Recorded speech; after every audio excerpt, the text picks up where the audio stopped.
Jacob deGrom did it again last night. The numbers are fascinating. I didn't realize that wins and losses are not valued anymore. In baseball's analytics, being drunk with analytics, that your one-loss record doesn't really matter. It's about quality starts. I guess ERA matters. Anything else I need to know, McLevin? Well, think about it. Would you have a win-loss record for a second baseman if it's the only position that gets the win-loss mark? But nobody has more of an impact on the win or the loss than a pitcher does. Not when you're on the Mets, apparently. Well, that's true. Jacob deGrom made 32 starts this season. He allowed 4 runs in one start. He never allowed more than 4 runs in any other start this season.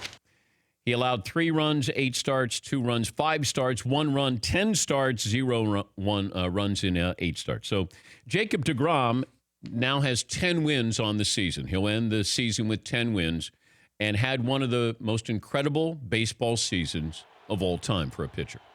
Quality starts, not allowing do we have the stat? Is the stat right, Paulie? If the Mets score 4 runs for if he gets what Max Scherzer got. Right. It's tough because you're assuming what the bullpen would do, but there's a stat going around that if the Mets had scored 4 runs a game, which is exactly what Max Scherzer got, that deGrom would be 30-0.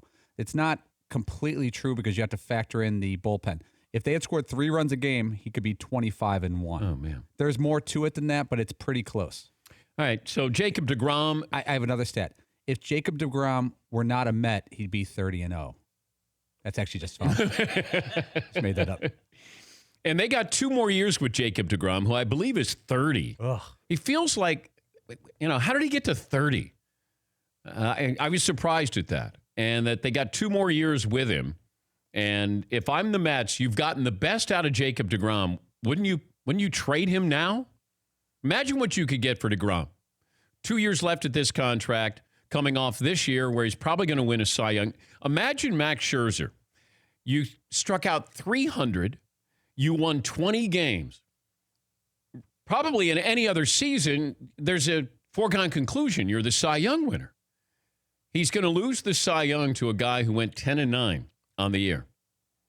But that's baseball. That's the new baseball. Yeah, Fritzy. And deGrom's agent has said, we're not going to work on a long-term deal for him to stay in the Big Apple. Let's get a trade done and get him somewhere else. Well, maybe he could go where Le'Veon Bell goes. Yes, Paulie. When historians look at this, like 30 years from now, some guys will be doing a morning show, and they'll be like, some guy won with a 10-9 record? Wait, what happened there?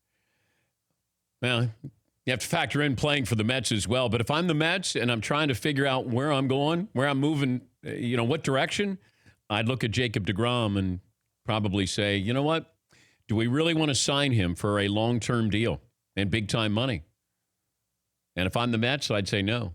As great as he is, but at age 30 and you got the best out of him and it didn't bankrupt you, absolutely. I'd look at that. But Jacob deGrom shutting out the Atlanta Braves last night. Would you rather be Jacob deGrom and win the Cy Young on a terrible team or be a very good pitcher on a playoff team this year?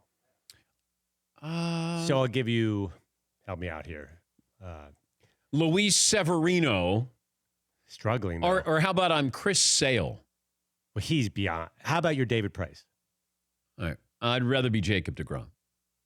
You might get to pitch in October. I know, but he had one of the great seasons in baseball history. I would be Jacob deGrom. At least for 1 year, I would. Now, this is what's amazing, though. Max Scherzer leads the National League in wins, strikeouts, opponent batting average. He's going to be the 9th pitcher in the Cy Young Award era to lead the league in all 3 categories. He's the 9th. The previous 8 all won the Cy Young.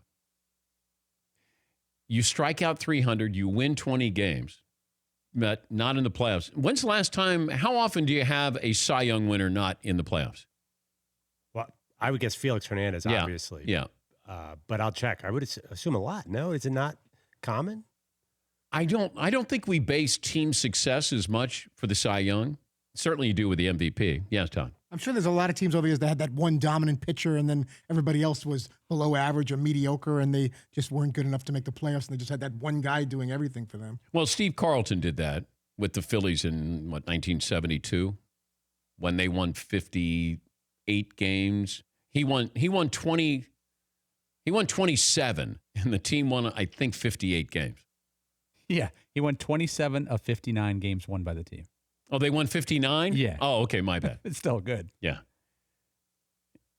Still one of the most incredible. Like, there's certain these pitching anomalies where you just go, how did that happen? Yeah, Paul. In 72, Steve Carlton had 27 wins and 30 complete games. 1.97 ERA. He had 41 games started. Now guys do like 33 starts.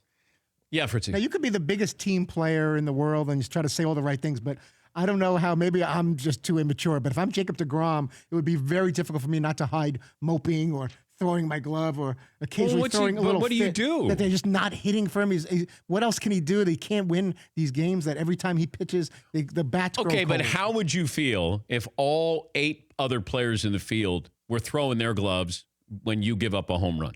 Or you're not having a great pitching outing? That would be kind of obnoxious if they did that. Yeah, well, then they can't. He can't do that to them. I know, but if it's over and over again, the guy's throwing his arm out practically, like breaking all kinds of records, giving up almost no run, 1.7 ERA, and he's got to like wonder whether he's definitely going to get the Cy Young because he's got like a 500 win-loss record. It's ridiculous. Yeah, but I don't react that way on this show. I don't like slam my microphone and things like that. Got to get it out of your system once in a while. It's not a terrible thing if you want to throw a little fit. Yeah, Paulie. Isn't it better that deGrom lets us do it? We make fun of the Mets. We make fun of their manager and their hitters for not supporting him. He knows that everyone else in the world is thinking the same thing, but by him not saying it, he looks awesome on and off the field. He's got more publicity by this scenario here with the environment with the Mets because they're not good. And the fact that he is this great, he gets no run support. So now he becomes a story every time he pitches. He became a story the last month of the season when normally you wouldn't care. If they were a 500 team or maybe just barely on the outside of the playoffs and he was 16-9, you might not care. But you cared about him because the team was so bad. It made it even more impressive that they were that bad and he was this great. For more Dan Patrick Show, tune to Audience Channel 239 on DirecTV or download the Dan Patrick Show app.